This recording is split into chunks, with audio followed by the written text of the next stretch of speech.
গল্প নিঃসঙ্গতার পরের অধ্যায়। লেখায় নুসরাত জাহান লিজা। আলোকসজ্জায় ঝলমলে বিয়ে বাড়ি।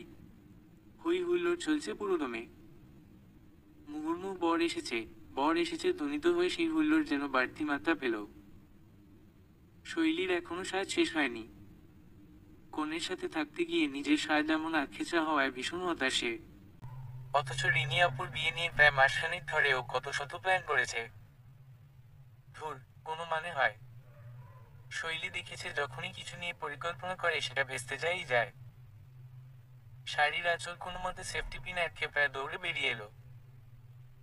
পেছনে থেকে বড় চাচি চেঁচিয়ে বলছেন, আরে, শাড়ি পরে এভাবে দৌড়ালে পড়ে যাবি তো। কে শোনে কার কথা? শৈলীর এখন বরের গেট ধরতে হবে। এই প্ল্যান কিছুতেই ভেস্তে দেয়া যাবে না। সে যতক্ষণ বাড়ির সদর দরজার কাছে এলো, ততক্ষণে ওর পাজি কাজিনগুলো সব দল বেঁধে দাঁড়িয়ে পড়ে দর কষাকষি করছে। পাশে দাঁড়ানো শাওনকে বলল, আমাকে ছাড়া শুরু করেছিস কেন? শাওন মুখ ভেঙচে বলল, তো কি করব? মহারানী কখন সেজেগুজে পায়ের ধুলো দেবেন, ততক্ষণে বর কবুল বলে রিনি আপুকে নিয়ে চলে যাবে। সেটা অবশ্য ঠিক, তবে এখন থেকে আর কিছু মিস করতে চায় না শৈলী। ওর বয়স 19 বছর, সামনের এপ্রিলে 20-এ পড়বে। শাওন ওর সমবয়সী, বড় চাচার ছোট ছেলে, রিনি আপুর ভাই। ধুন্ধুমার চাপাবাজি শেষে কাঙ্ক্ষিত অর্থের কাছাকাছি আসতেই এই দলটা সদয় হলো। বর মানে শাফিন ভাইয়াকে নির্ধারিত জায়গায় বসানো হলো। রিনি আপু আর শাফিন ভাইয়া ইউনিভার্সিটি ফ্রেন্ড ছিল। একসময় নাকি তাদের মনে হয়েছে সেই বন্ধুত্ব সারা জীবন ধরে রাখলে মন্দ হয় না। দুই বাসা থেকেই মেনে নেওয়া হলো। অতঃপর বিয়ের আয়োজন। বরকে ঘিরে হুল্লোড় চলছে। শাফিন ভাইয়ের বন্ধু আর কাজিনরা নানারকম দুষ্টুমি করছে। শৈলীরা তার কাউন্টার দিচ্ছে। এর মধ্যে হঠাৎ ওর নজর পড়ল একজনের উপরে। এত সব হই হুল্লোড়ের ভিড়েও সে যেন এক নিঃসঙ্গ দ্বীপ। উৎসবের মহাসমারোহেও অদ্ভুতভাবে ভীষণ একা। শৈলীর একটা উপমা মাথায় এলো ছেলেটার জন্য। জনারণ্যে একলে যুবক। কিছুক্ষণ পরে দেখল লোকটা উঠে সেখান থেকে চলে গেল। শৈলীর ভীষণ কৌতূহল হলো, তাই সেও পিছু নিল। কিছুক্ষণ পর্যবেক্ষণ করে বাড়ির পেছনের দিকটায় চলে গেল লোকটা। শৈলীর মনে হলো নির্জনতার খোঁজে এখানে এসেছে লোকটা। এমন কেন? এতই যদি নিরিবিলি থাকার ইচ্ছে, তবে বিয়েতে আসা কেন বাপু? হাতে মুঠোফোন তুলে নিতেই বুঝলো নির্ঘাত গার্লফ্রেন্ডের সাথে কথা বলতে এসেছে। এসব সাত পাঁচ ভাবছিল, ভাবতে ভাবতেই অবচেতনই বলে বসলো, একটা দিনের জন্য গার্লফ্রেন্ডকে ছুটি দিতে পারছেন না জীবন থেকে? সরি। তীক্ষ্ণ অন্তর্বেদী দৃষ্টিতে শৈলীর দিকে তাকালো ছেলেটা, গলায় কিঞ্চিৎ ক্ষোভের আভাস। সে খানিকটা ভড়কে গেলেও দ্রুত সামলে নিল। ওকে ভড়কে দেয়া এত সোজা না। শুনতে পাননি? দেখুন, আমি যাই করি সেটা আমার একান্ত ব্যক্তিগত বিষয়। আপনি অযথা নাক গলাচ্ছেন কেন? শৈলীর মুখ ম্লান হলো সহসা। সত্যি তো, অনধিকার চর্চা কেন করলো সে? ভীষণ ভুল হয়ে গেছে। সরি। আপনাকে দেখে মনে হচ্ছিল আপনি খুব ডিস্টার্বার। সেজন্য ফলো করে এখানে চলে এসেছি। আপনার বোধহয় প্রাইভেসি দরকার। আসি। বলেই ঘুরে দাঁড়ালো, এক পা বাড়াতেই শুনতে পেল, সরি, আমি ওভার রিয়েক্ট করে ফেলেছি। আমি সত্যিই খানিকটা ডিস্টার্বড। আমার মাকে আমিই দেখি আসলে। উনি 2 বছর ধরে প্যারালাইজড। শাফিন আমার মেজো খালামণির ছেলে। বেস্ট ফ্রেন্ডও। ওই ধরে বেঁধে নিয়ে এলো। মাও জোর করলো। তাই আজ সকালেই এলাম। রাতে ফিরতে পারবো কিনা নিশ্চিত না, তাই টেনশন হচ্ছে। কাউকে সহানুভূতি কি করে জানাতে হয় শৈলী জানে না। তবুও বলতে চেষ্টা করলো, সরি, সরি, সরি। আমি একদম বুঝতে পারিনি। আন্টির সাথে যারা আছেন তারা নিশ্চয়ই কেয়ার রাখবেন। আপনি চিন্তা করবেন না। আমি ছাড়া মায়ের আর কেউ নেই। দেখাশোনার জন্য মানুষ আছে, কিন্তু তারা পুরো একটা রাত কতটা দেখতে পারবে সেটা নিয়ে আমি সন্দিহান। আসলে মা অসুস্থ হবার পরে আমি কখনো রাতে বাইরে থাকিনি। দিনে অফিসের জন্য বেরোতে হয়, রাতে আমিই থাকি। শৈলী কি বলবে বুঝতে না পেরে বলল, আমি শৈলী, রিনি আপুর কাজিন। আমি মিফতা। এই বাড়িতে আপনার কোনো সমস্যা হলে আমাকে বলবেন, আমি এখানেই আছি। বিষণ্ণ হেসে মিফতা বলল, ঠিক আছে শৈলী। কারো হাসিতে যে এতটা বিষণ্ণতা মিশে থাকে আজকের আগে কোনোদিন দেখেনি শৈলী। ওর মায়া হলো সদ্য পরিচিত মা অন্ধপ্রাণ মিফতার জন্য প্রগাঢ় মায়া। মিফতা সেদিন রাতে বিয়ের আনুষ্ঠানিকতা শেষ করেই রওনা হলো বাড়ির উদ্দেশ্যে। ঘর অফিস ঘর এই গণ্ডিতে ওর জীবনটা বাধা পড়ে গেছে। ফিরে আসার মাসখানেক পরে ওর মা মারা গেলেন। মিফতার একান্ত নিজের বলতে আর কেউ রইল না এই বিশাল পৃথিবীতে। অনেক আত্মীয় স্বজনের সাথে সাফিন আর রিনিও এসেছিল। ওর মা জীবিত থাকতে কেবল মেজ খালামণির সাথেই হৃদ্যতা ছিল মায়ের, আর কারোর সাথে না। মা তার পছন্দের মানুষকে পরিবারের অমতে বিয়ে করায় রীতিমতো ব্রাত্য ছিলেন নিজের পরিবারে। সংসারটাও অবশ্য বেশিদিন টিকেনি। যার হাত ধরে ঘর ছেড়েছিলেন, বিয়ের 6 বছরের মাথায় তিনি একটা অ্যাক্সিডেন্টে সমস্ত জাগতিক মায়া কাটিয়ে চলে যান। সেই থেকে সন্তানকে নিয়ে তার একলা পথ চলা। তার চলে যাওয়ার পরে সেই পথ চলা আজ সাঙ্গ হলো। মিফতা এই শূন্যতায় কিছুতেই অভ্যস্ত হতে পারছিল না। আরও 1 মাস পরে সাফিন আর মেজ খালাম্মি রীতিমতো জোর করে ওকে নিয়ে গেলেন। কিছুদিন অন্তত থাকুক মানুষজনের মাঝে, হয়তো কিছুটা সামলে উঠতে পারবে। শৈলী রিনির কাছে মিফতার মাতৃবিয়োগের খবর শুনেছে। ওর ভীষণ খারাপ লেগেছে। বিয়েতে আর কথা হয়নি ওদের। খবরটা শুনেই ওর চোখে মিফতার সেদিনের চিন্তাগ্রস্ত বিষাদী মুখটা ভেসে উঠেছে। মা ছাড়া যার কেউ নেই, সে কেমন আছে এখন? শৈলী তো মাকে ছাড়া কল্পনাও করতে পারে না। মাকে নিয়ে এমন ভাবনা মাথায় আসলেই বুকটা হু করে উঠল। এরপর জীবনের স্রোতে ভেসে গেল শৈলী। অনার্স ফার্স্ট ইয়ারে জগন্নাথ বিশ্ববিদ্যালয়ে পড়ছে সে। ছুটিতে এসে রিনির শ্বশুরবাড়ি গেল সে, রিনি আপুর সাথে দেখা করতে। সদর দরজায় একজন স্বল্প পরিচিত মানুষের সাথে দেখা হয়ে গেল ওর। তাকে এখানে দেখবে সেটা একদমই আশা করেনি শৈলী। প্রথম দেখার পরিপাটি ধূপগ্রস্ত পোশাকের বিষণ্ণ মিফতার সাথে আজকের উস্কোখুস্কো মিফতাকে মেলানোই দুষ্কর। সেদিনের সেই গভীর চোখ দুটোর নিচে কালি জমেছে।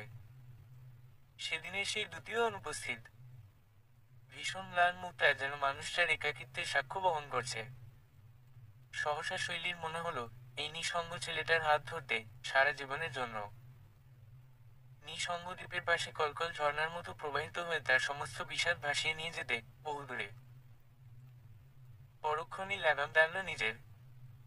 যদি মিফতা অন্য কারো হাত ধরতে প্রতিশ্রুতিবদ্ধ থাকে কিংবা বয়সের দোহাই দিয়ে ওকে প্রত্যাখ্যান করে, সে প্রত্যাখ্যানের যন্ত্রণা সহ্য করতে পারবে না। কেমন আছো শৈলী? এমনভাবে বলল যেন কতদিনই চেনে কেউ। স্পষ্ট ওর নাম উচ্চারণ করল। একবারের দেখায় এতদিন পরে এত আন্তরিকতা মিশিয়ে নাম ধরে কে ডাকে। কি যেন একটা ছলাৎ করে উঠল বুকে। আমার নাম মনে আছে আপনার? আমি কারোর সাথে একবার কথা বললে তার নাম সহজে ভুলি না। ভেতরে যে আশা জোয়ার তুলতে যাচ্ছিল, তাতে সহসা ভাটার টান পড়ল। বিশেষকে হিসেবে মনে রাখেনি তবে। সবাইকে এসে মনে রাখে, শৈলী বিশেষ কেউ নয়। এই ভাবনায় এত কষ্ট হচ্ছে কেন? সদ্য জন্মানো অনুভূতি এতটা পড়ায়। সে দ্রুত পায়ে ভেতরে চলে গেল। এই ছেলেটার সামনে সে আর এক মুহূর্ত থাকতে চায় না। রিনির শ্বশুরবাড়ি থেকে শৈলী আজই চলে যেত সম্ভব হলে, কিন্তু রাত হয়ে যাবে বলে বাধ্য হয়ে থেকে গেল। সে একাই এসেছে। কাজিনদের বেশিরভাগের পরীক্ষা চলছে, আবার বড়রা কেউ বাড়িতেই নেই। বাবা বাসে তুলে দিয়েছেন। রিনি বলেছিল কমপক্ষে 1 সপ্তাহ থাকতে, সে ওর সম্মতি দিয়েছিল। রিনির সাথে বয়সের পার্থক্য থাকলেও বন্ধুর মতো সম্পর্ক শৈলীর। সাফিনের সাথে সম্পর্কে সে অগ্রণী ভূমিকা রাখায় সেটা আরও পোক্ত হয়েছে। এখানে এসে মিফতাকে দেখার পরে সে সিদ্ধান্ত নিয়েছে আগামীকালই চলে যাবে। শৈলী যথাসম্ভব চেষ্টা করছে যেন ছেলেটার মুখোমুখি না হতে হয়। তবুও সদ্য তারুণ্যে পা দেয়া মনটা খানিকটা অবাধ্য। মনে মনে ঠিকই চাইছিল, হুট করে মিফতা যেন ওর সামনে পড়ে যায়। আচ্ছা, কেমন হবে যদি মিফতা আর চোখে ওর দিকে তাকায়? শৈলী কি লজ্জা পাবে? মন্দি কষে ধমক দিয়ে নিজেকে এসব অদ্ভুত ভাবনা থেকে সরিয়ে আনার চেষ্টা করলো। মনের লাগাম শক্ত করে টেনে ধরতে না পারলে সামনে গুরুতর বিপদ। 10 নম্বর মহাবিপদ সংকেত দিচ্ছে কেউ যেন। বিকেলে রিনি বলল, তুই ছাদে গিয়ে বস, আমি বানিয়ে যাচ্ছি। সাফিন ভাইয়া কখন আসবে? 6টার দিকে। শৈলী ভীষণ ছটফটে ধরনের মেয়ে। সে দ্রুত পায়ে ছাদে চলে এলো। বুঝতে পারেনি এখানে মিফতা আছে। ওর পায়ের শব্দেই বোধ হয় বেচারার ধ্যান ভেঙেছে। নেমে আসবে ভাবছিল, তখনই মিফতা ওর দিকে ঘুরল। এখন ফিরে গেলে জিনিসটা খুব বাজে দেখায়। সেজন্য ঠোঁটে জোরপূর্বক একটা হাসি ফুটিয়ে বলল, কি করছিলেন? বুকে যেন ধাকের শব্দ হচ্ছিল। কিছু না। শুকনো কাঠখোট্টা উত্তর মিফতার। কিছু না কেউ কিভাবে করে? আমাকে শেখাবেন? মিফতার উত্তর পছন্দ হয়নি বলে মৃদু ব্যঙ্গ ঝরল শৈলীর কথায়। এবার আর উত্তর দিল না মিফতা। মুখে বিরক্তির ছায়া পড়ল স্পষ্ট। নিজেকে ভীষণ অযাচিত মানুষ বলে মনে হলো শৈলীর। আমি ছাদে আসায় আপনি বিরক্ত হয়েছেন বোধ হয়। আপনি থাকুন, আমি নেমে যাচ্ছি। বলে নেমে যেতে উদ্যত হতেই মিফতা বলল, তুমি এই বাড়ির অতিথি। তুমি থাকো প্লিজ। আমার ব্যবহারে কষ্ট পেয়ে থাকলে সরি। শৈলী থাকার সিদ্ধান্ত নিল, তবে সেটা কেবলই পছন্দের মানুষের সান্নিধ্যের জন্য নয়। একজন বিষাদে ডুবে থাকা মানুষকে বিষাদী সমুদ্র থেকে টেনে পাড়ে তুলবার স্বাদ হলো ভীষণ। সত্যিই মন থেকে সরি বলছেন? হ্যাঁ।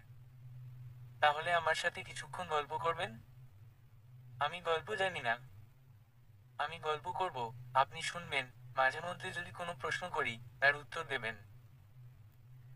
তাহলেই হবে। এটুকু বলে মিফতার অপ্রস্তুত অভিব্যক্তি দেখে সাথে যোগ করল, ভয় নেই, ব্যক্তিগত প্রশ্ন করে অনধিকার চর্চা করব না।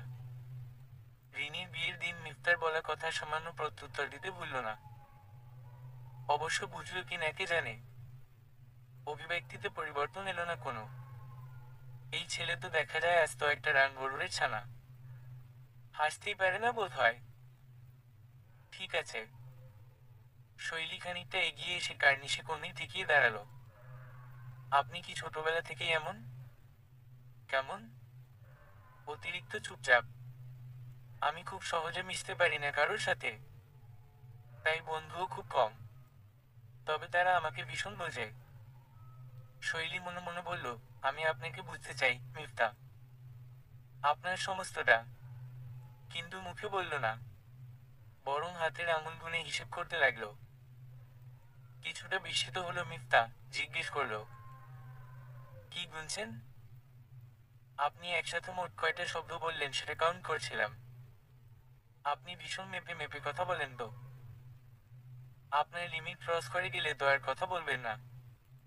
তখন আমাকে একাই বকবক করতে হবে। আচ্ছা, আপনার ডেইলি ওয়ার্ড লিমিট কত? মিফতা জানে শৈলী ওকে অপ্রস্তুত করতেই কথাটা বলেছে, তবে বলার ভঙ্গিতে ভীষণ সরলতা ছিল। তাই গায়ে লাগলো না, উল্টো মিফতা মৃদু হাসল। মেকি কিংবা ট্রেডমার্ক বিষণ্ণ হাসি নয়, মন ভালো করা হাসি। কতদিন পরে এভাবে মন থেকে হাসলো, ওর নিজেরই মনে নেই। শৈলী চোরা দৃষ্টিতে মিফতার দিকে তাকালো, হাসিতে চোখ আটকে গেছে। ছেলেটার বিষণ্ণতার মতো এই চিলতে রোদের মতো ঠোঁটের কোণে ভেসে ওঠা মৃদু হাসিটা কি যে সুন্দর। ম্লান চোখ দুটোতে যেন প্রাণের সঞ্চার হয়েছে। সরাসরি সেই হাসিতে চোখ রাখার সাহস হলো না শৈলীর, পাছে যদি ধরা পড়ে যায়। তবে হৃদয়ের ফ্রেমে ছবিটাকে বন্দি করে নিল। খুব গোপন প্রকোষ্ঠে ধরে রাখবে এই ছবিটা, ইচ্ছে হলেই বের করে ঘুরিয়ে ফিরিয়ে দেখবে সে। আপনি ভীষণ সুন্দর করে হাসেন। কেউ বলেনি আপনাকে? মিফতার হাসি মিলিয়ে গেল, আবারও বিষাদী খোলসে নিজেকে আবৃত করল। কেন যে কথাটা বলতে গেল? নইলে দুর্লভ অভিব্যক্তি আরো কিছুক্ষণ দেখতে পেত। এর মধ্যে রিনিকে দেখা গেল দুটো ধোয়া ওঠা চায়ের কাপ নিয়ে এসেছে।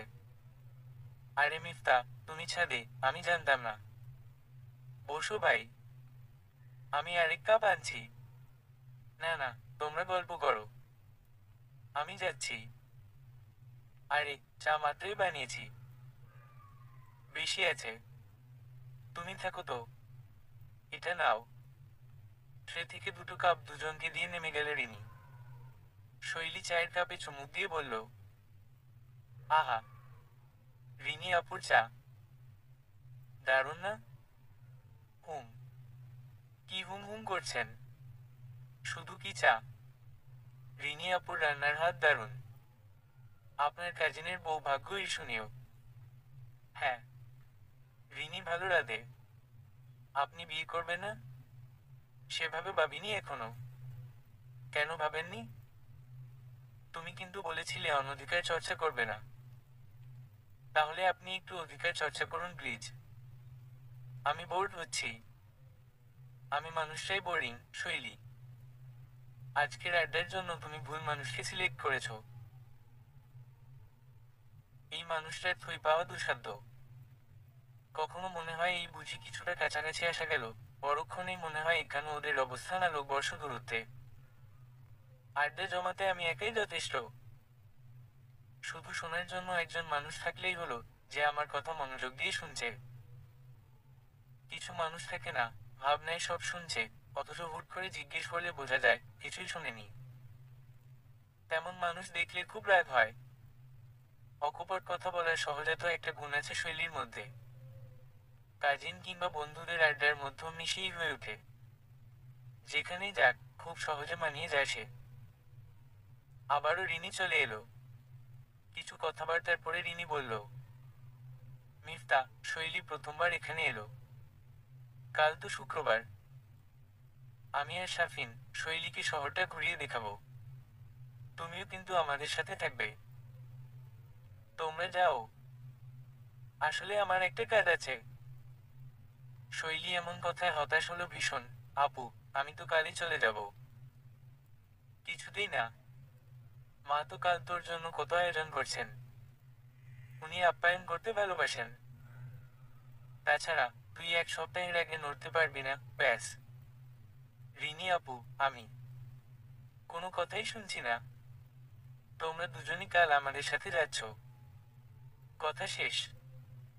দুজনের কারোর আপত্তি গৃহীত হলো না। বের হবার আগে এখানে আনা সবচাইতে সুন্দর পোশাকটা পরল শৈলী। যদিও রিনি আপু আর শাফিন ভাইয়া থাকছেন, তবু এটাই তো মিফতার সাথে ওর প্রথমবার ঘুরতে যাওয়া। ঘুরতে যাবার দিন সব ঠিকই ছিল, ফিরে আসার পরে যে এমন কিছু হবে সেটা শৈলীর ভাবনার সীমার বাইরে ছিল। পূর্ব প্রস্তুতিও ছিল না। সব ঠিকঠাকই চলছিল, এরপর আকস্মাৎ। মনের কথা কেন যে মনে চেপে রাখতে পারে না। দুপুরে খাবার পর পর চারজন বেরিয়ে পড়ল। এখানে শৈলী আগে কোনোদিন আসেনি। জায়গাটা ওর জন্য নতুন।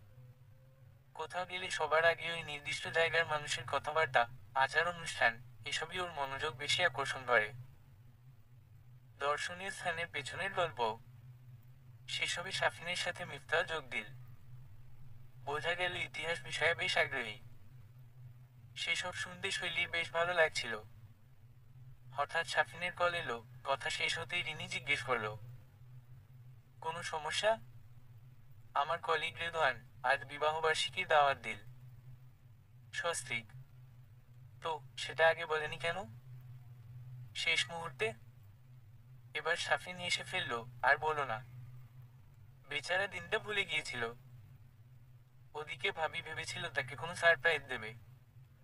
পরে আকারে ইঙ্গিতে জানতে পারে যে ভুলে বসে আছে। সেই থেকে নাকি রেগে আছে। প্রথম বিবাহবার্ষিকী তো। বউয়ের রাগ ভাঙাতে সত্যি সত্যি এবার একটা সারপ্রাইজ পার্টি দিচ্ছে সে। বেচারা। বিয়ে করেছে, অথচ তারিখ নাকি মনে নেই। তোমরা এমনই সব। ঠিকই আছে, রাগ করে যৌক্তিক। ও ভুলে গেছে, এর জন্য সবাই একরকম নাকি? দেখবো তুমি কেমন মনে রাখতে পারো। শৈলী এবার হেসে ফেললো। এরপর জিজ্ঞেস করলো, তোমরা কখন যাবে? বললো তো, অ্যারেঞ্জমেন্টে নাকি হেল্প করতে হবে। কিছুক্ষণ ভাবি বাইরে থাকবে। এর মধ্যে অনেকটা গুছিয়ে ফেলতে চাইছে। যত দ্রুত সম্ভব যেতে বলল। রিনি বলল, কিন্তু। আচ্ছা, তুমি যাও তাহলে, শৈলীকে নিয়ে ঘুরতে এসেছি। ওকে ফেলে এভাবে। রিনি আপু, কি যে বলো না তুমি। তুমি আর ভাইয়া যাও তো, আমি ওনার সাথে চলে যাব। মিফতাকে ইঙ্গিত করে বলল শৈলী। কিন্তু আপু, এটা ওদের জন্য কত স্পেশাল। এমন সুন্দর আয়োজনে সাক্ষী থাকার জন্য তোমাদের যাওয়া উচিত। আমাকে নিয়ে চিন্তা করো না তো। আমি ছোট বাচ্চা নই আর, তাছাড়া আমার জন্য তুমি না গেলে আমারই খারাপ লাগবে। শাফিন, শৈলীকে সাবধানে বাসায় নিয়ে যাস। পারবি? হ্যাঁ, পারবো। তুই চিন্তা করিস না শাফিন। রিনি তবুও কিন্তু কিন্তু করছিল। শৈলী রাজি করিয়ে পাঠিয়ে দিল।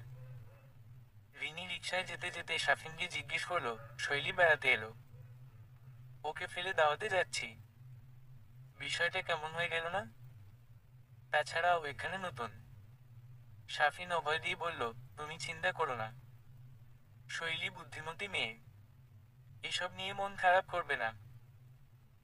তাছাড়া মিফতা হয়তো কথা কম বলে, কিন্তু ওর রেসপন্সিবিলিটি নিতে জানে। আমরা জীবনে অনেক ফাঁকিবাজি করেছি, কিন্তু ও সেটা করেনি। কোনো দায়িত্ব নিলে সেটা শেষ না হওয়া পর্যন্ত হাল ছাড়ে না সেটা পালন করতে। মিফতা আর শৈলী ফুটপাত ধরে হাঁটছে। শৈলী অনেক আলাপ করছে, যার বেশিরভাগই হয়তো অপ্রাসঙ্গিক। মিফতা প্রায় নির্বাক শ্রোতা। পাশেই স্থানীয় পার্ক, তার প্রবেশপথে ঝালমুড়ি দেখে শৈলী বলল, চলুন, ঝালমুড়ি খাই। ঝালমুড়ি খাবে? হ্যাঁ। এমনভাবে বললেন যেন আপনি খান না।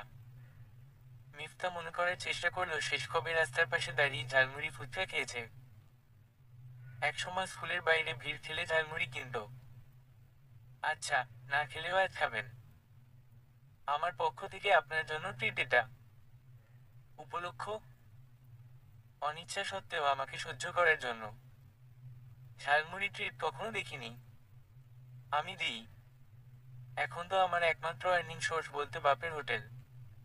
যখন ইনকাম করব, তখন ট্রিটও বড় হবে। আরো বেশি ইনকাম থাকলে পার্টিও দেব। এত উচ্ছ্বসিত গলায় কথাটা বলল শৈলী, মিফতার মনে হলো মেয়েটা বুঝি এখনই বিশাল বড় একটা পার্টি দিয়েছে। ওর সব কাছের বন্ধু বান্ধব, আত্মীয় পরিজনে ওর চারপাশ গিজগিজ করছে। তুমি হই হুল্লোড় খুব ভালোবাসো, তাই না? এই প্রথম মিফতা নিজে থেকে কোনো প্রশ্ন করলো শৈলীকে। হ্যাঁ। কয়দিন বাঁচবো বলুন তো? এই যে হাঁটছি, হাঁটতে গিয়ে হুট করে মরে যেতে পারি। তাই না?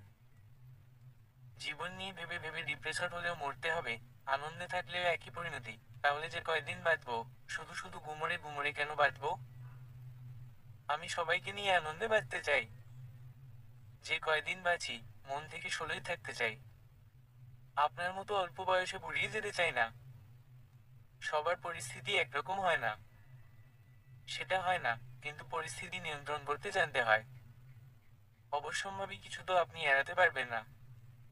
আল্লাহ যা ঠিক করে রেখেছেন, তাই হবে। তিনি মানুষকে নিজের মনকে নিয়ন্ত্রণ করার শক্তিও দিয়েছে। তাকে সন্তুষ্ট করব আর সবাইকে নিয়ে ভালো থাকবো, আনন্দে থাকবো। বলতে বলতে থেমে হুট করে জিজ্ঞেস করলো, আপনার বয়স কত? কেন? বলতে আপত্তি আছে? নায়িকাদের মতো? 26। দুঃখ কষ্ট তো সবারই আছে, কিন্তু সেসব আঁকড়ে ধরে রাখার তো দরকার নেই। হৃদয়ে দুঃখ জমিয়ে ভরাট করে তারপর তার দরজা বন্ধ করে দিলে সুখ কোথা দিয়ে ঢুকবে? হৃদয়ের দরজা সবসময় খোলা রাখতে হয়। তাতে করে কি হয় জানেন? দুঃখ বিষাদ ঘাঁটি গাড়তে পারে না। আনন্দ যখন আলতো পায় সেখানে প্রবেশ করতে থাকে, জমে থাকা বিষাদও তখন জায়গা একটু একটু করে ছেড়ে দিতে বাধ্য হয়। বয়সের সাথে এই কথার কোনো তালমিল না থাকলেও শুনতে কেন যেন ভালো লাগছে মিফতার। ওর হৃদয়ে তো বিষাদ ঘাঁটি গেড়ে বসে আছে, ছাই বিষাদ। ওদিকে শৈলী বলে চলছে, এবার মেয়েটা ঠিক ওর চোখের দিকে তাকিয়ে বলল, সেজন্য আমার হৃদয়ের দরজা সবসময় খোলা, আপনিও খুলে দেখুন। বাইরে থেকে হয়তো এক টুকরো সুখ করানো আছে আপনার মনের দরজায়। মন দিয়ে সেই শব্দ উপলব্ধি করার চেষ্টা করুন। 26 বছরের বিষণ্ণ যুবক শেষ বাক্যটা বলল নাটকীয় গলায়, এরপর হেসে ফেলল সশব্দে। প্রাণবন্ত উচ্ছল হাসি। মিফতার মুখেও হাসি ফুটল ওর অবচেতনেই। ঝালমুড়ির ঠোঙ্গা হাতে পাশাপাশি হাঁটছে দুজন। বহুদিন পরে ফুটপাতে হাঁটতে হাঁটতে ঝালমুড়ি খাওয়া নস্টালজিক করে দিচ্ছে ওকে। পাশের মেয়েটাকে যেদিন প্রথম দেখেছিল তখন শাড়ি পরা ছিল, খুব ভালো করে খেয়াল করা হয়নি। তবে মনে আছে, বয়সে এত অল্প সেটা বোঝা যায়নি। এখন সালোয়ার কামিজে অন্যরকম মনে হচ্ছে। রিনি প্রায় শৈলীর গল্প বলে তখনই আলাপে আলাপে জেনেছে। ইকো বলে ফেললো কথাটা। প্রথম দিন যেদিন তোমাকে দেখেছিলাম সেদিন তোমার বয়স এত অল্প বোঝা যায়নি। শৈলী খুব স্বাভাবিক সহজভাবেই বলল, সেদিন তো শাড়ি পরেছিলাম, শাড়ি পরলে একটু বড় বড় লাগে। আবার আমি কিন্তু এত অল্প বয়স্ক নই, 20 হতে বেশি বাকি নেই। হুম। আচ্ছা, আমাকে সেদিন শাড়িতে বেশি সুন্দর লেগেছে নাকি আজকে? মিফতা আবারও অপ্রতিভ হচ্ছে দেখে শৈলী উপলব্ধি করল প্রশ্নটা একটু কঠিনই হয়ে গেছে। তাই ব্যাখ্যা দেবার প্রয়োজন বোধ করল। অবশ্য তাতে কিছু এখনকার পরিস্থিতিতে অপ্রাসঙ্গিক কথা উঠে এলো। এটা খুব স্বাভাবিক একটা প্রশ্ন, এত গুটিয়ে যাবার মতো কিছু নয়। কমপ্লিমেন্ট দিতেই পারেন কেউ জানতে চাইলে। ভালোকে ভালো বলতে দোষ কি? দেখেন না, চারদিকে নেগেটিভিটির চর্চা এত বেড়ে গেছে। কেন বলুন তো? আমরা খারাপ জিনিস নিয়ে চর্চা করতে পছন্দ করি। কিছু পছন্দ হলো না, সেটা নিয়েই ওর কমেন্ট বক্সে গালাগালি করছি নয়তো পোস্ট করছি। এতে যারা নেগেটিভিটিকে পুঁজি করে ভাইরাল হতে চায় তাদের উদ্দেশ্য চরিতার্থ করছি। কিন্তু কোনো কিছু পছন্দ হলে বা কেউ ভালো কোনো কাজ করলে কয়জন সেটা নিয়ে চর্চা করি? এতে কি হয়? অনেকের কাছে মনে হয় আমাদের চারপাশে সমস্ত কিছুটা অশিক। অথচ দেখুন, মন খুলে ভালো কিছুর প্রশংসা করতে শুরু করলে, সেসব নিয়ে বেশি বেশি চর্চা করলে, আরো কিছু স্বপ্নবাজ মানুষ তৈরি হতো। বাকিরা উৎসাহ পেত। আর নেগেটিভিটি ছাড়ানো লোকগুলো পাত্তা না পেয়ে পথে ফিরত নয়তো হারিয়ে যেত। মন খুলে প্রশংসা করতে পারাও একটা গুণ। সবাই সেটা পারে না। কথাগুলো অপ্রাসঙ্গিক হলেও খুবই যৌক্তিক মনে হলো মিফতার কাছে। চপলমতি হলেও হালকা ভাবনার মেয়ে যে শৈলী নয়, সেটা বেশ বোঝা যায়। জীবন নিয়ে, সমাজ নিয়ে ভাবে মেয়েটা। নিজস্ব জীবনবোধও আছে। খুব সহজে সাবলীলভাবে এর অকপটে সেটা দ্বিধা ছাড়াই প্রকাশও করতে পারে। প্রকাশভঙ্গি ভীষণ সহজ। হাসতে খেলতেও গভীর কথা বলে ফেলে। আগের কথাগুলো মনে পড়লো ওর। কি সহজভাবেই না বলল মৃত্যুর কথা। আনন্দে বাচ্চার স্বপ্ন দেখানো। এমন না যে কথাগুলো মিফতা জানে না বা ওকে কেউ বলেনি। অসংখ্যবার অনেকেই বলেছে। সেও উপলব্ধি করে। তবে মন থেকে বিশ্বাস করে সত্যিকার আনন্দ নিয়ে বাঁচা একজন মানুষ যখন কথাগুলো বলে, তখন অন্যরকম মনে হয়। বিশ্বাস করতে ইচ্ছে করে। বাড়ির কাছাকাছি এসে শৈলী হঠাৎ করে বলল, আমার সাথে কাল আরেকবার বের হবেন? আমি? আপনার এক্সপ্রেশন দেখে মনে হচ্ছে আপনার সামনে আমি নই, একজন শাকচুন্নি বসে আছে, যে এখনই ক্যাচ করে আপনার ঘাড় মটকে দেবে। আমি এসব ভাবিনি। ভয় নেই। আসলে বাবা কিছু টাকা পাঠিয়েছিল, সবার জন্য কিছু কিনতে। আমি ওদের না জানিয়ে উপহারগুলো কিনতে চাই। সময় হবে আপনার? সত্যি কথাই বলল শৈলী। তবে মিফতাকে আর একটু জানবার লোভও হচ্ছে। তাছাড়া আগের চাইতে একটুখানি সহজ মনে হচ্ছে তাকে।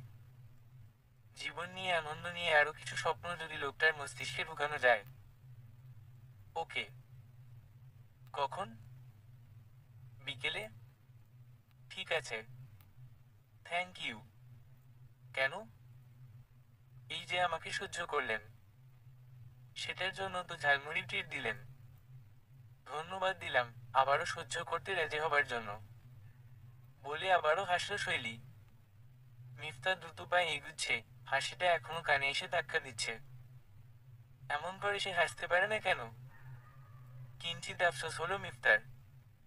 রাতে 10টার দিকে বাসায় ফিরল রিনিরা। শৈলী পানি খেতে এসে দেখল ড্রয়িং রুমে তার বসে আছে, সাথে সাফিনের মা।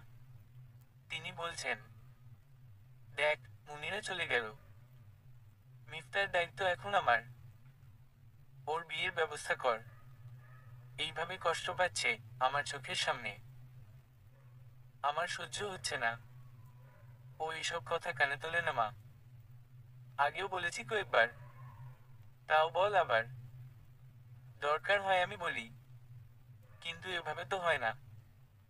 চুপিসারে শৈলী আবার ভেতরে চলে গেল। সিদ্ধান্ত নিল, কাল যখন বাইরে যাবে তখনই এই বিষয়ে মিফতার সাথে কথা বলবে সে। সে ভেতরে গুমরে গুমরে কষ্ট পেতে পারবে না। অন্তত মানুষটাকে তো জানাতে হবে নিজের অনুভূতির কথা। বুক ফাটে তো মুখ ফোটে না, এই ক্যাটাগরিতে ওর বিশ্বাস নেই। সিদ্ধান্ত নিয়ে নিল শৈলী। আচ্ছা, উত্তরে কি বলবে মিফতা? ওকে গ্রহণ করবে নাকি ফিরিয়ে দেবে? কেন যেন ভেতরে ধুকপুক শব্দ হচ্ছে। এতটা নার্ভাস আগে কোনোদিন লাগেনি। হৃৎপিণ্ডে টিপ টিপ শব্দ নিয়ে শুয়ে পড়ার কিছুক্ষণের মধ্যেই ঘুমিয়ে পড়ল শৈলী। ভীষণ মিষ্টি একটা স্বপ্ন দেখল। একটা খোলা প্রান্তর, তাতে অজস্র জোনাকি যেন প্রদীপ জ্বেলেছে।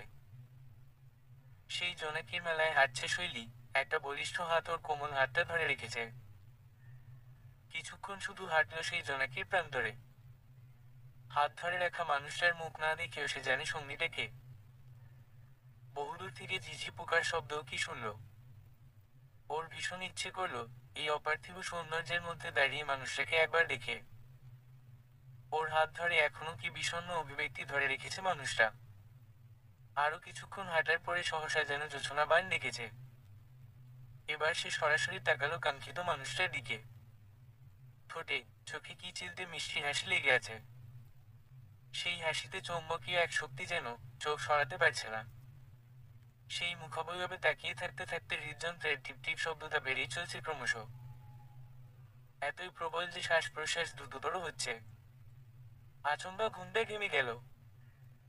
কিছুক্ষণ বুঝতেই পারল না কোথায় আছে। সদ্য দেখা স্বপ্ন ওকে এখনো ঘোরগ্রস্ত করে রেখেছে। যখন উপলব্ধি করলো এটা স্বপ্ন ছিল, তখন ভীষণ বিরক্ত লাগলো। ঘুমটা এত তাড়াতাড়ি কেন ভাঙল? আরো কিছুক্ষণ চোখ বন্ধ করে স্বপ্নের দৃশ্যপট মনে করার চেষ্টা করলো। পুরোপুরি অনুভব করা গেল না, তবে দৃশ্যটা এত জীবন্ত হয়ে ওর মস্তিষ্কে গেঁথে আছে। এরকম একটা মুহূর্ত স্বপ্নলোক থেকে এই মাটির পৃথিবীতে যদি টুক করে নেমে আসে ওর জীবনে, কেমন হতো তবে? মনে মনে দোয়া করলো, স্বপ্নের ওই মুহূর্তটার মতো করে সারা জীবন যেন তার মুখে ওই হাসি লেগে থাকে, আল্লাহ। এরপর আর ঘুম এলো না। সকাল থেকে শৈলী চাতকের মতো অপেক্ষা করছিল কখন বিকেল হবে। আজও পাশাপাশি হাঁটছে শৈলী আর মিফতা। আজ ওরা হাঁটছে নদীর পাড় ধরে। সোনারমা গধূলির আলো ওদের ছুঁয়ে যাচ্ছে। কেনাকাটা করতে বেশ খানিকটা সময় লেগেছে। মিফতা ধৈর্য ধরে ওর সাথে থেকেছে। শাফিনের জন্য একটা পাঞ্জাবি কিনেছে, এরপর আরো দেখছিল। হঠাৎ একটা পাঞ্জাবি ওর পছন্দ হয়ে যায় মিফতার জন্য। শাফিনের সাথে ওর গড়নের মিল আছে, শুধু লম্বায় ইঞ্চিখানেক বেশি হবে মিফতা। সেটা এখনো দেয়া হয়নি। কিছু ব্যাগ মিফতা নিয়েছে ওকে সাহায্য করতে। এখন পাঞ্জাবিটা মিফতার দিকে বাড়িয়ে দিয়ে শৈলী, নিন, এটা আপনার জন্য। মিফতা খানিকটা অস্বস্তি নিয়ে বলল, আমার জন্য? হ্যাঁ, বাবা আমাকে বলেছে ওই বাড়ির সবার জন্য উপহার কিনতে। সেজন্য কিনলাম। বাকিগুলো বাবার দেয়া টাকায় কিনলেও এই একটা উপহার সে নিজের জমানো টাকা দিয়ে কিনেছে। বাবার দেয়া টাকা এখনো কিছু অবশিষ্ট আছে, তবুও প্রথমবার কাঙ্ক্ষিত মানুষকে উপহার দিচ্ছে, সেটার পুরো কন্ট্রিবিউশন ওর নিজের হোক, এটাই চাইছিল। আপনার পছন্দ হয়নি? না না, তা নয়। আসলে আমি হাতে গোনা কিছু মানুষ ছাড়া কারো কাছ থেকে উপহার পেতে অভ্যস্ত নই। সেজন্য একটু। এরপর অপ্রস্তুত ভাব কাটিয়ে স্বাভাবিক ভঙ্গিতে বলল, তুমি উপহার দিলে, আমি কিছু দিলাম না। বিষয়টা কেমন দেখায় না? আপনি আমাকে উপহার দিতে চান? হ্যাঁ। উচ্ছ্বসিত হয়ে হাত তুলে কিছুটা দূরে ফুল হাতে একটা শিশুকে দেখিয়ে বলল, উপহার যখন দিতেই চাইছেন, তাহলে ওই বাচ্চা মেয়েটার হাতে বেলি ফুলের মালা দেখা যাচ্ছে। সেখান থেকে একটা আমাকে দিতে পারেন। আপনি বসুন, আমি নিয়ে আসি। নদীর পাড়ে বসার ব্যবস্থা আছে। অনেক মানুষের আনাগোনা। বিকেলে অনেকে নির্মল বাতাসের জন্য এখানে এসে বসে। শৈলী বসল। কিছুক্ষণের মধ্যেই মিফতা এলো। ওর হাতে অনেকগুলো মালা। বিস্মিত হয়ে শৈলী বলল, সবগুলো কিনেছেন? তুমি এগুলো দেখে এত খুশি হয়েছিলে, তাতেই বুঝেছি বেলি তোমার খুব প্রিয়। উপহার তো মানুষকে খুশি করার জন্যই দেয়। মনে হলো সবগুলো একসাথে পেলে তুমি আরো খুশি হবে, সেজন্যই নিলাম। শৈলী আনন্দ লুকাতে পারে না, চায়ও না। উদ্ভাসিত হাসিতে ওর মুখ ঝলমল করছে। কাউকে উপহার দিতে হয় হাসি মুখে। উপহারদাতার মুখে হাসি না থাকলে যে উপহার পায় তার খুশি মাঠে মারা যায়। জানেন তো, উপহার দিতে হয় স্বতঃস্ফূর্তভাবে। যাকে দিচ্ছেন সে যেন কিছুটা হলে স্পেশাল ফিল করে। মিফতা মৃদু হেসে বলল, শৈলী, এই ফুলগুলো, সরি ফুলের মালাগুলো তোমার জন্য। মিফতা যে কোনো কিছু মিন করে বলেনি কথাটা তা শৈলী খুব ভালো করে জানে। তবুও কথাটা বিচিত্র এক দোতনা তৈরি করলো ওর মনে। স্বপ্নের ছবিটা বারবার ফিরে আসছিল মানসপটে। কেউ তো কম স্বপ্নময় নয়। ওকে খুশি করার জন্য উপহার দিয়েছে, আজকের এই হাসিটা তো জন্য। মন কেমন করা এক অনুভূতি ওকে ভাসিয়ে নিয়ে গেল। মালাগুলো হাতে নিয়ে অবচেতনই বলল, আপনি কখনো কাউকে ফুল দিয়েছেন? বিশেষ কাউকে? না, আমার তেমন কেউ নেই। তার মানে আমি আপনার বিশেষ কেউ। একমাত্র আমাকেই আপনি ফুল দিয়েছেন। মিফতা এবার ভালো করে তাকালো শৈলীর দিকে। অল্প বয়সী মেয়েটার দৃষ্টি আজ বড্ড অন্যরকম। এই দৃষ্টির মানে না বোঝার মতো বোকা মিফতা নয়। ওমন মুগ্ধতা সে চেনে। হাসি মিলিয়ে গেল মুহূর্তেই। গতকাল থেকে আজ পর্যন্ত ভাবার চেষ্টা করলো। নিজের অবচেতনেই কখন যেন মিফতার চারপাশে জড়িয়ে থাকা শক্ত কলসের আবরণ সরে যাচ্ছে খুব ধীরে। এটা থেকেই কি মেয়েটা কোনো ইঙ্গিত পেল? ধরা পড়ে গেছে, সহজেই বুঝতে পারল শৈলী। তাই আর রাগ করল না। সরাসরি বলল, আপনাকে আমার জানতে ইচ্ছে করে। এই যে একটু আগে হাসলেন, আমি চাই আপনি সারা জীবন হাসি মুখে থাকুন। আমি আপনার সেই হাসির কারণ হতে চাই। অনধিকার চর্চা যাতে না হয়, একান্ত অধিকার নিয়ে সেই চর্চা করতে চাই। এটা ইনফ্যাচুয়েশন শৈলী। তোমার বয়সে আপনি ভীষণ একা।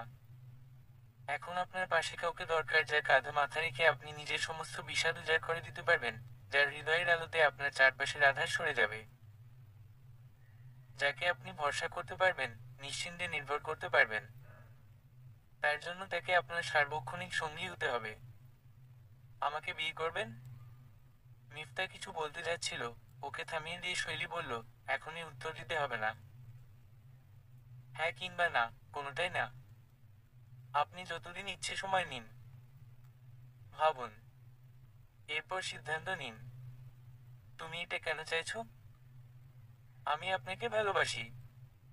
শুধু আমার অনুভূতিটুকু আপনাকে জানিয়ে রাখলাম। কখনো কাউকে ভালোবাসার কথা ভাবলে আমার কথাটা যেন আপনার মনে পড়ে একবার হলেও। সেজন্য জানিয়ে রাখলাম। না বললে আপনি জানবেন কি করে? আপনার কষ্ট দেখে আপনার খালাম্মি কষ্ট পাচ্ছেন, সেটাই তো দেখেন না। আমি হয়তো আরো সময় নিতে পারতাম, কিন্তু আমি নিজের অনুভূতি সরাসরি জানাতেই পছন্দ করি। পরে মনে হবে, অন্তত একবার চেষ্টা তো করেছিলাম। উত্তর যদি না হয়? রবি ঠাকুরের একটা লেখা পড়েছিলাম কোথাও, পৃথিবীতে বালিকার প্রথম প্রেমের মতো সর্বগ্রাসী প্রেম আর কিছুই নাই। প্রথম যৌবনে বালিকা যাকে ভালোবাসে তাহার মতো সৌভাগ্যবান আর কেহই নাই।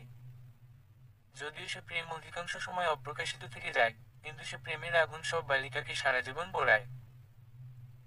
আগে কথাগুলো সেভাবে উপলব্ধি করিনি, এখন করি। আপনার জন্য আমার যেই অনুভূতি, সেটা আগে কোনোদিন কারোর জন্য তৈরি হয়নি। আপনি আমার প্রথম প্রেম। আমি চেষ্টা করব ভুলে যেতে। কষ্ট হবে, দগ্ধ হব। তারপর ঘুরে দাঁড়াতে চেষ্টা করব। আমার মনের জোর অনেক বেশি। বললাম না, আমি সব পরিস্থিতিতে আনন্দ খুঁজে নিতে চেষ্টা করি। তবে এটুকু বলতে পারি, আমি আপনাকে ভালোবাসি। ভবিষ্যতে কাউকে হয়তো আর ভালোবাসতে পারবো না। এমন বিষাদ যাপন করা মানুষ আর কই পাবো? শেষ কথাটা বলতে চাইলো খানিকটা হেসে, তবে সেভাবে ফুটলো না হাসিটা। তোমার জন্য আমি পারফেক্ট নই, তুমি। আপনি সময় নিয়ে ভেবে উত্তর দেবেন। আপনার মন যা চায় সেটাই আগে দেখবেন। আমার কিসে ভালো সেসব নিয়ে ভাবার আগে আমি বলে দেই, আমি আপনার সাথে ভালো থাকবো। তাই এটা নিয়ে দ্বিধায় ভুগবেন না। শুধু আপনি আমার সাথে থাকতে চান কিনা সেটা ভাবলেই চলবে। শৈলী, আমি আবারও বলছি। মিফতাকে আবারও থামিয়ে দিয়ে শৈলী বলল, আমি কালই ফিরে যাচ্ছি। হয়তো যাবার আগে আর দেখা হবে না। আমি আপনার কলের জন্য অপেক্ষা করব। বলেই দ্রুত পায়ে হেঁটে এগিয়ে গেল শৈলী। মুখে যতই বলুক, ভুলে যেতে চেষ্টা করবে। আসলে তা পারবে না। একজন বিষাদগ্রস্ত লোকের সামনে নিজের কান্না সে কিছুতেই দেখাতে পারবে না এখন। শৈলী ফিরে যাবার পরে 28 দিন কেটে গেছে। মিফতাকে আলাদা করে ভাবতে হয়নি। শৈলী মেয়েটার মধ্যে কি যেন একটা আছে, কাছাকাছি থাকলে মন খারাপ করে রাখা যায় না। বহুদিন পরে ওর জন্যই তো সে এসেছিল। অকপটে নিজের মনের কথা এভাবে কয়জন বলতে পারে? মিফতা বিস্মিত হয়ে খেয়াল করলো সে শৈলীকে মিস করছে। কোনো একান্ত বিষণ্ণ মুহূর্তে মেয়েটার উদ্ভাসিত হাসিমুখ ওর বিষাদের মাত্রা কমিয়ে দিচ্ছে। এখন নিঃসঙ্গ মুহূর্তগুলোতে মনে হয় শৈলী ওর পাশে এসে বসুক। অর্থহীন কথার ঝুড়ি খুলে দিক। সময় যত গড়িয়েছে, ততই উপলব্ধি করেছে সেও প্রেমে পড়েছে প্রথমবার। সেদিন খালাম্নি বিয়ের কথা তুলতেই শৈলীর মুখটা ভেসে উঠেছে ওর মানসপটে। ঠিক 31 দিন হতেই সে কল করলো শৈলীর নম্বরে। এতদিনে বুঝি আপনার ভাবা শেষ হলো? শৈলী, তোমার বয়স এখনো খুব অল্প। তোমার বাসায় রাজি হবে? আপনি রাজি কিনা সেটা বলুন। বাসার সম্মতি আদায় করার দায়িত্ব আমার। এটুকু রেসপন্সিবিলিটি না নিতে পারলে আর সাহস করে প্রেমের পড়া কেন বাবু? শৈলীর বলার ভঙ্গিতে হেসে ফেলল মিফতা। আমি এই কয়দিন ভেবে দেখলাম, তোমাকে ভীষণ মিস করছি। তোমার হাসি মুখ আমাকে আনন্দ দেয়। তুমি বলেছিলে না মনের দরজা খুলে রাখতে। তুমি যেদিন চলে গেলে সেদিন থেকে বোধহয় সেই দরজা আপনা আপনি খুলে গেছে। তোমার করা নাড়া এতটা প্রবল ছিল, আমি সেই ডাক শুনতে পেতাম। সেদিন শৈলী আনন্দে কেঁদে ফেলেছিল, প্রাপ্তির আনন্দে। 3 দিন পরে শৈলী বলল, বাবাকে রাজি করিয়েছি। অবশ্য একটা শর্ত দিয়েছেন। মিফতা একটা শাসনগা নিয়ে জিজ্ঞেস করলো, কি শর্ত?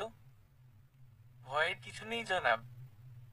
বাবা বলল, বিয়ে দিতেই পারি, কিন্তু পোড়ায় যেন এক ফোঁটা গাফিলতি না থাকে। যদিও মুখ গুজে পড়তে আমার ভালো লাগে না, তবে তুমি পাশে থাকলে ওটুকু সহ্য করে নিতে পারবো। আবারও হাসলো মিফতা। একরাশ প্রশান্তি তখন ছড়িয়ে পড়েছে ওর সমস্ত হৃদয়। পরিশিষ্ট। এক দম্পতি হাত ধরে হাঁটছে গ্রামের মেঠোপথ ধরে। আকাশ জুড়ে অজস্র নক্ষত্র। পৃথিবীর বুকে যেন নক্ষত্রদের প্রক্সি দেবার দায়িত্ব নিয়েছে অজস্র জোনাকি। জ্বলছে নিচ্ছে। চাঁদটাও আলো ছড়াচ্ছে অকৃপণভাবে। পৃথিবীতে যেন জোছনার বান ডেকেছে। বহুদিন আগে শৈলীর দেখা সেই স্বপ্নের মতন।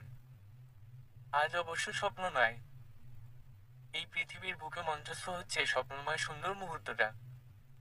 মিফতার এই মাসেই বদলি হয়েছে এই গ্রামে। শৈলী ফাইনাল পরীক্ষা দিয়ে এখানে এসেছে। মিফতা ওকে বলেছে, এদিকে অনেক জোনাকি দেখা যায়। বলতেই সে চলে এসেছে। শৈলী, আজকের রাতটা সুন্দর না? তোমার হাসির মতো সুন্দর মিফতা। মিফতা হাসলো, চাঁদের কিছুটা অস্পষ্ট আলোয় স্ত্রীর মুখের দিকে তাকালো একরাশ মুগ্ধতা নিয়ে। ভালোবাসার কথা, পাশে থাকার কথা বলা যতটা সহজ, করে দেখানো, দায়িত্ব নেওয়া ততটাই কঠিন। এই কঠিন দায়িত্বই সহজভাবে করে যাচ্ছে শৈলী। 3টা বছর ওদের কেটেছে স্বপ্নের মতো। জীবনের মাঝের একটা অধ্যায় সে ছিল পুরোপুরি নিঃসঙ্গ একজন মানুষ। সেই নিঃসঙ্গতা ঘুচিয়ে দিতে তার পরের অধ্যায় ওর জীবন পরিপূর্ণ করেছে শৈলী। এমন না যে এই 3 বছরে ওদের কখনো মান অভিমান হয়নি, কিন্তু আশ্চর্য বোঝাপড়ায় সেটা স্থায়ী হয়নি। শৈলী মাঝে মধ্যে হুটহাট রেগে যায়, আবার 2 মিনিট পরেই সহজ, অকপট, চিরন্তন। শৈলী ওর জন্য মন ভালো রাখার ম্যাজিক বক্স। নিঃসঙ্গতার পরের অধ্যায় ওর জন্য ভালোবাসার টইটম্বর। সেখানে আজকের রাতের মতো অজস্র জোনাকি ঝিকিমিকি করে উঠে ওদের আলোকিত করে ভালোবাসার আশ্চর্য সুন্দর আলয়। মিফতা অস্ফুট স্বরে বলল, তোমার ভালোবাসা আরো বেশি সুন্দর। শৈলী মৃদু হাসল, সুখী মানুষের প্রতিচ্ছবি তাতে। প্রথম দিকে মিফতার মধ্যে গুটিয়ে রাখার প্রবণতা ছিল, হয়তো ভাবত করুণা। অল্পদিনেই বুঝতে পেরেছে শৈলীর ভালোবাসার প্রগাঢ়তা। এরপর থেকে সে ও শৈলীর খুঁটিনাটি বিষয়ে খেয়াল রাখে। এখনো সে শ্রদ্ধার ভূমিকাতে বেশি থাকে। তবুও ভালোবাসা ঠিকই উপলব্ধি করা যায়। মনে মনে দুজনেই স্রষ্টার কাছে কামনা করল, এই ভালোবাসাময় সময়টা দীর্ঘায়িত হোক। বহুদিন আগে আমি এমন একটা স্বপ্ন দেখেছিলাম। জীবন মাঝে মধ্যে স্বপ্নের চাইতে স্বপ্নময় হয়। নক্ষত্রের নিচে জোনাকির প্রান্তরে সুখী এক দম্পতি হেঁটে চলছে তখন স্বপ্নলোকের পথ ধরে এই পৃথিবীর বুকে, ভবিতব্যের পথেও। সমাপ্ত।